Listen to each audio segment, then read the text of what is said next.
Hello, this is Dr. Ryan Johnson, and this is the video for section 2.1.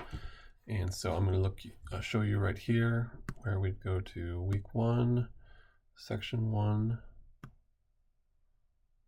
And this is our to-do list of what to do. So in this case, the first thing to do is the coin flipping activity and posting that to the discussion board so we can have class data.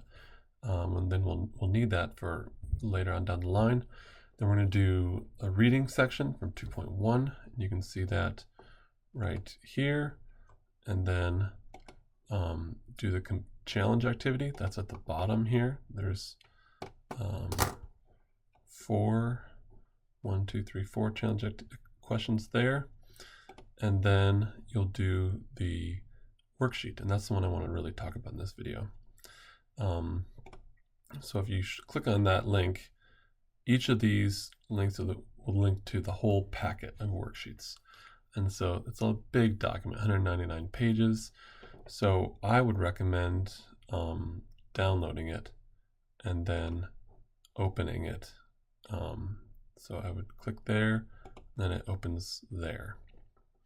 So this worksheet goes with the reading. And so it's a different scenario. So in the reading, it was about dolphins communicating. And in this worksheet, it's about humans communicating with dogs. But it's the same, it's going to be a lot of the same stuff. And so you're going to want to remember the reading that you did while you do the worksheet. And this video is to help point that out to you. So I might need to reload this. And so you'll want to be able to, I'm opening this in Microsoft Edge. But there's lots of other PDF viewing software. Adobe Acrobat has a free version, and you can always open up PDFs in your browser generally. So you want to use something where you can go between the different sections since it's such a giant document. So chapter 2 is significance, and then you're going to want to go to 2.1, Introduction to Chance Models.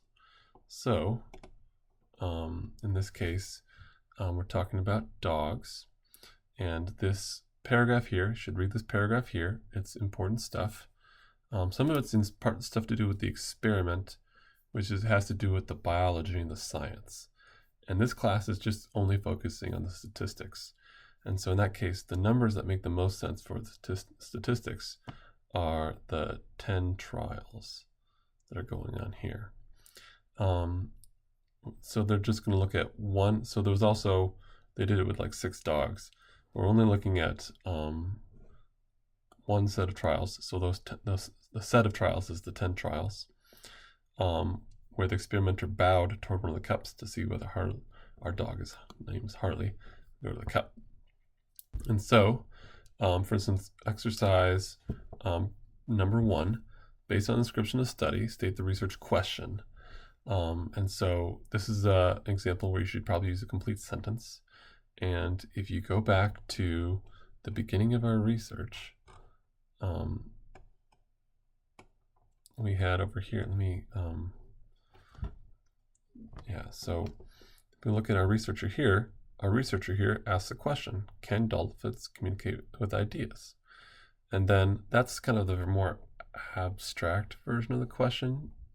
The better question was like the more detailed question of if I have a curtain down and I have a dolphin trained like on the lights and the buttons, can one dolphin tell the other dolphin what button to push?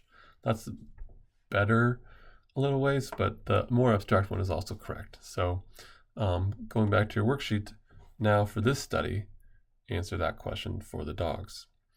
So then here we're reminding you of the 10 times, and then 9 of those times Harley chose the correct cup.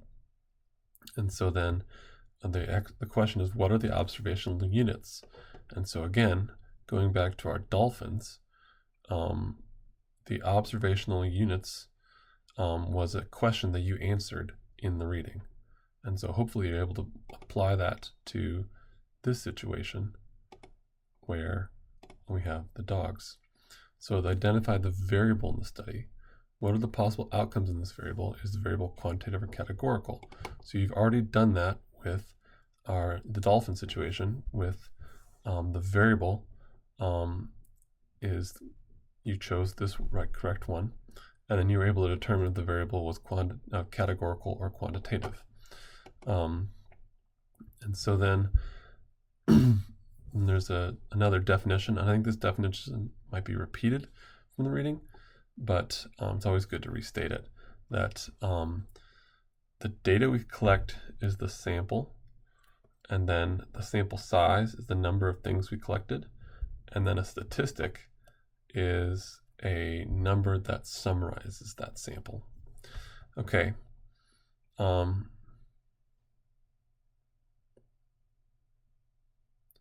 And then we're still being asked questions really similar to the reading. So for instance, the number of observational units, and then the observed statistic, and then, so the observed statistic should be the number that summarizes the sample, okay? And so then to create a simple bar graph, for that, you can do it any way you want. So if you want to put it in a spreadsheet and make a bar chart, or there's online software, or you can just like draw one on a piece of paper and take a picture and put it into your document. So, you know, you put here, and then you'd say 1 bar for the times Harley picked the correct, and another for wrong. So correct and wrong. And so you'd have, I'm going to draw it incorrectly, so you'd have something like that. That's not the correct bar chart, but I think you'll be able to figure it out from there. Okay, if the research conjectures that